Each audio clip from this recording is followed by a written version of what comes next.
Hey guys, it's the Loud Guys. Today we are going to watch why Poland is preparing for a full-scale war against Russia.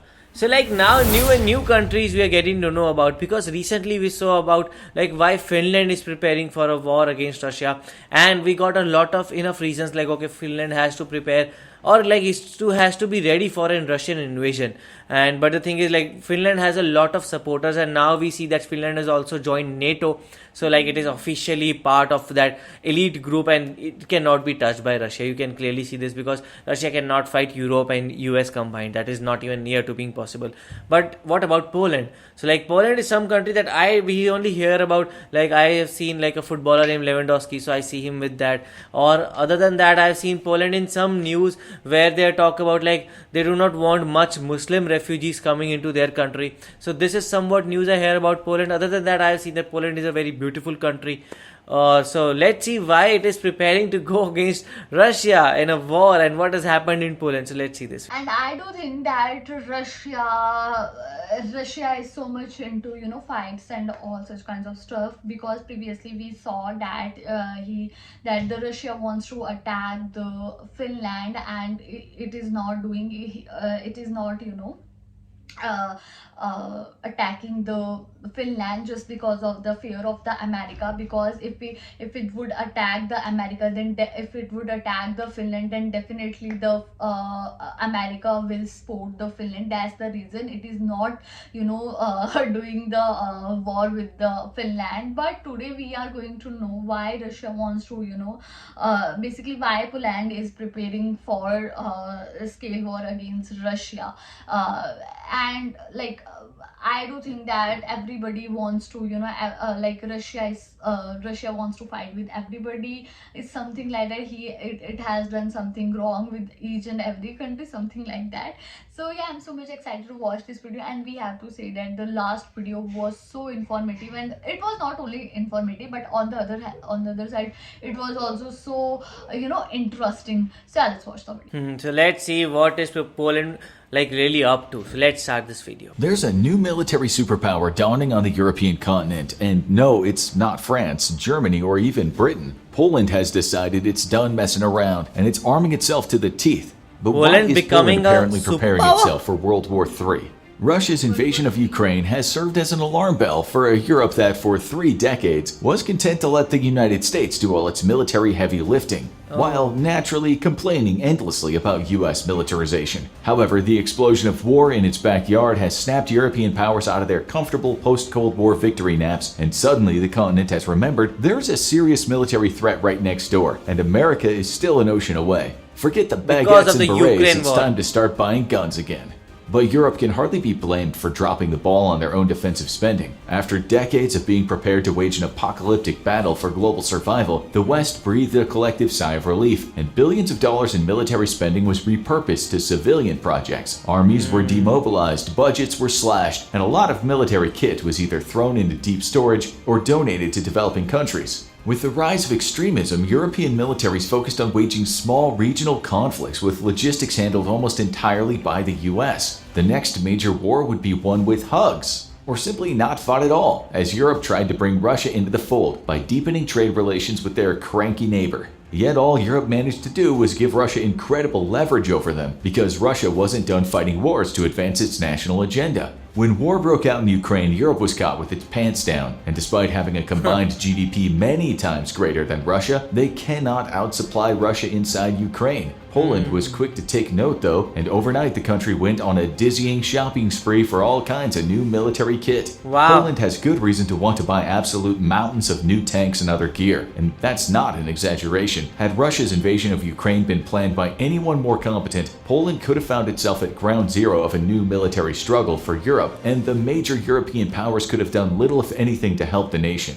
Britain has been in decline as a military power for decades now, with its military shrinking to half of its size at the end of the Cold War. As an island nation, Britain's most important capability is its ability to send expeditionary forces abroad. And yet, during the wars in Iraq and Afghanistan, the British military got the nickname the Borrowers for their tendency of bartering for pieces of kit that they were missing. Meanwhile, their navy's been in significant decline, with their ships having to be in effect mothballed so their crews can be used elsewhere. In 2021, Britain's Parliamentary Defence Committee delivered a scathing report outlining significant problems with the Royal Navy, including a critical lack of offensive capability and too few surface ships and submarines. Germany's facing its own significant issues. Maintenance problems from a lack of qualified technicians as well as spare parts has meant that German pilots aren't getting the number of hours in the cockpit they need to remain proficient. The country is also incapable of meeting NATO's rapid response requirements without cannibalizing other units, leaving it in serious risk of being incapable of fighting a protracted conflict. France is about the only European power to maintain a significant military capability. We actually have little to criticize about France, except that its expeditionary capabilities are slightly lacking, but experience gained in counter-terrorism operations in Africa is helping to rectify the problem. We're not picking on Europe unfairly, though. The simple fact is the continent has been coasting on the back of the US military for decades. The Royal Navy prioritized retiring logistics vessels as a cost-saving measure. Why? Because any conflict they foresaw fighting would involve the United States and its massive logistics capabilities. Germany retired much of its ground-based air defenses. Why? Because any war it would be involved in would have assumed air superiority largely thanks to the United States. Since the Cold War ended, Europe evolved into a power that would complement US warfighting abilities rather than be a battlefield force on its own. Given the fact that Europe's favorite historical pastime was mercilessly slaughtering each other for thousands of years, this might not have been such a bad thing. Poland has seen which way the wind's blowing, and that it cannot rely on its European allies for national defense. The US military is the most powerful in the world, but it's also half a planet away. And if history is anything to go by, and it absolutely is if you're Poland, then by the time the US Army arrives in Europe in force, Poland would already be a battleground. Perhaps no nation in the world is as cursed as Poland, which has historically served as a convenient middle ground for major European armies to batter each other to pieces. That's because the nation has basically no defensive geographical features, allowing invaders to just casually stroll right on in at their leisure. Poland is done being Europe's punching bag and is aiming to field the most capable military inside of Europe. Polish Prime Minister Mateusz Morawiecki spoke to the nation on the eve of its Independence Day, stating the Polish army must be so powerful that it does not have to fight due to its strength alone. Judging by the amounts of weapon orders it's been putting in, this is far more fact than wishful thinking. Poland is raising its defensive spending from 2.4% of their GDP to a whopping 5%. This is more than even the United States. It also puts other NATO partners to shame who have largely struggled to meet the bare minimum requirement set by the alliance of 2%. This is a long-term commitment too, as the country is determined to double the size of its military by 2035 from 150,000 to 300,000. Those troops are gonna need combat gear though, and Poland is buying it in spades. In exchange for sending 240 Soviet-made tanks to Ukraine, the US cut Poland a deal for 250 Abrams, a significant upgrade to its land forces. But the nation was paying very close attention to the fighting in Ukraine and has made a direct bid to Lockheed Martin to buy around 500 HIMARS units. This was an incredible order and would have made Poland as big an operator of HIMARS as the United States. Unfortunately, the US was itself procuring units to replace those sent to Ukraine and to make even more available to the country. Given that the war in Ukraine has been basically one giant commercial for Lockheed Martin, it's no surprise that other nations were already in line to buy the vaunted guided rocket artillery, even with the US wishing to beef up its own numbers. With the US in effect sold out for the foreseeable future, Poland turned to South Korea for its guided rocket artillery need, signing an order for 288 Chunmoo platforms. Similar to HIMARS, only beefier, the Chunmoo can carry twice as many rockets as HIMARS, though at the cost of mobility. With a significant standing army in the works though, Poland believes the trade-off is worth it. Its rocket artillery will have to do less hiding thanks to major investments in other areas of its military. This includes the Air Force, with Poland signing an agreement to buy 32 F-35s. But this just shows that the Russia's attack was such a big blunder by Russia, because Russia's attack of Ukraine has just made all its neighbors very, very skeptical about Russia, because now they know that okay, if Russia wants to do it, then they might come against you also. So they are preparing more and more. So it is just a big blunder by Russia, and now all the big powers are against it. And also, like we have seen, like many European countries were dependent on Russian oil. Now they are also moving out from it because they know that they cannot just fully depend on it, because Russia can never be trusted with all these kind of things. So this one war has changed everyone's views on Russia. Poland shocked the world when it once more returned to South Korea for multiple military purchases, in effect sourcing almost all of its new purchases from the nation. Purchases include a fleet of 48 Fa-50s. These are meant to replace its aging fleet of MiGs and will complement its inventory of F-16s and soon F-35s. While Poland won't have a major air force anytime soon, it's well on its way to being a significant threat to Russia should it ever make the mistake of crossing into its airspace. Beefing up its traditional tube artillery, Poland is also buying 648 K9 howitzers from South Korea. This will make Poland one of, if not the biggest artillery power in Europe aside from Russia, especially when coupled with its purchase of 288 Chunmoo MLRSs.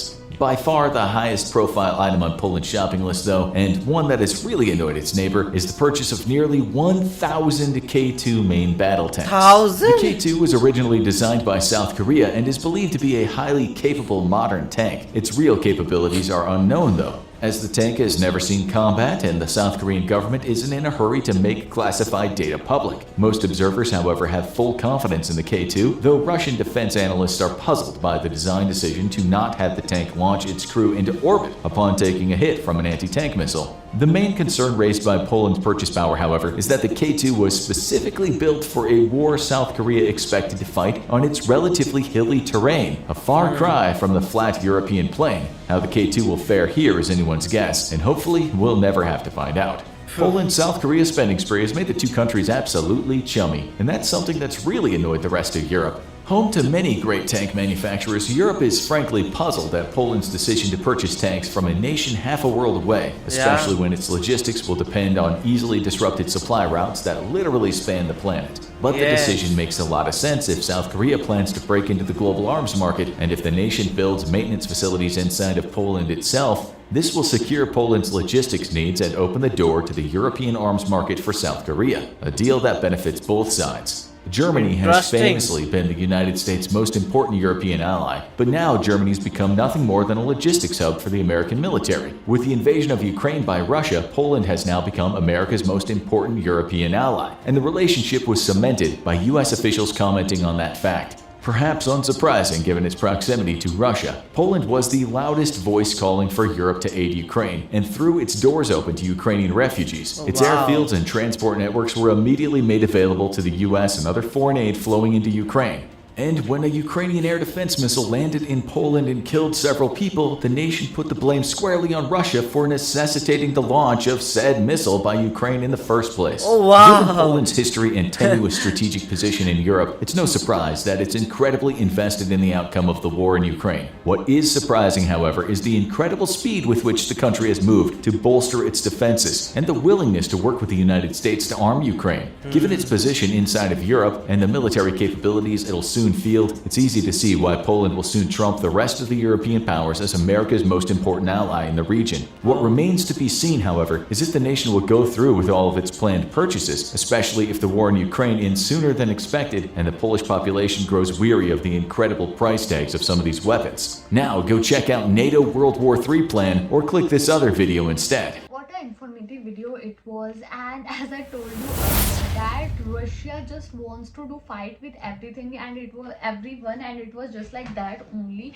Like Russia, like we got to know from this video, basically the Poland is becoming the friend with the America, and America is also, you know, supporting Poland, and because of the, and Poland is basically fed up by the European, you know, things, European things, the things which they do. So basically we can say the Poland is just fed up by their activities, so that's the reason Poland wants to attack on the Russia. And basically we all know that the now Poland, America supports the Poland. It was just like the earlier video that America was also supporting the Finland, and America is also supporting the Poland. And if the Russia would if the Poland would attack on the Russia, then definitely the America will also support the Poland, and Russia will defeat this war for sure. And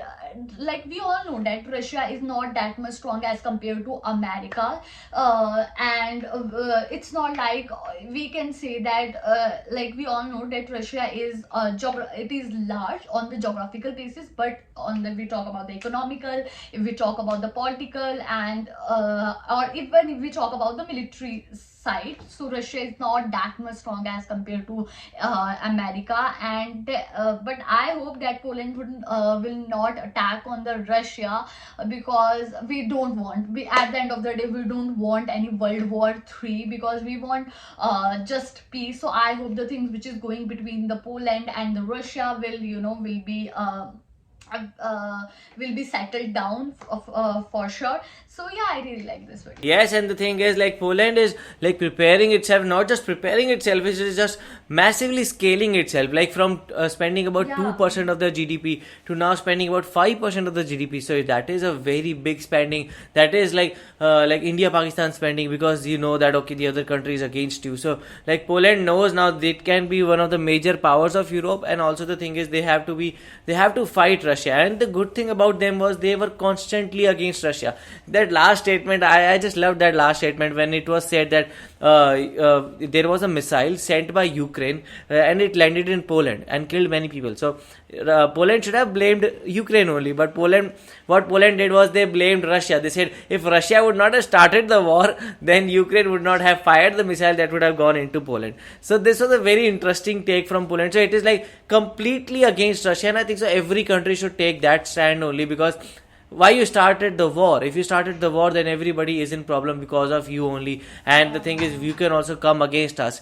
And I think so if you all would know that India is India is not taking a stand against Russia, because we get like a lot of cheaper oil from them. And the thing is, like, our government is prioritizing like oil and all these things, and relationship with Russia that has been there for too long of a time, rather than just going against Russia.